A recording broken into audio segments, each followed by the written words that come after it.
মাথো কবিতাৰ ফালৰ পৰা এটি কবিতা মই জুবিনে কৈছো অসমবাসী তহত কুশলে থাক নিদিবি আৰু মোক আঘাত জীৱনটো আঘাতৰ মাজেৰে কৰিছে চলাত অসমবাসীৰ ভাল পোৱা বিচাৰি পাহৰি গৈছিলো মই সংসাৰ কি জীৱন কি থাকি গ'ল কেৱল বুকুত সংসাৰৰ সময় দিব নোৱাৰাৰ আঘাত দি গৈছিলো কেৱল কণ্ঠেৰে অসমবাসীক জীৱন যুদ্ধত আগবাঢ়ি যোৱাৰ আৰু জীৱন জীয়াব পৰাৰ আভাস হয়তো অসমবাসীৰ সকলোৰে বুকু ৰেতি মাথো নয়নৰ মণি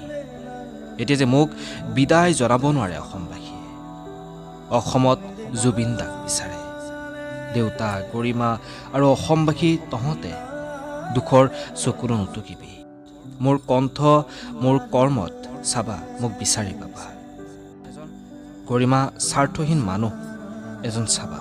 মোৰ আধৰুৱা সপোনবোৰ পাৰিলে কটাবা তহঁতে চকুলো বোৱাই আৰু মোক আঘাত নিদিবা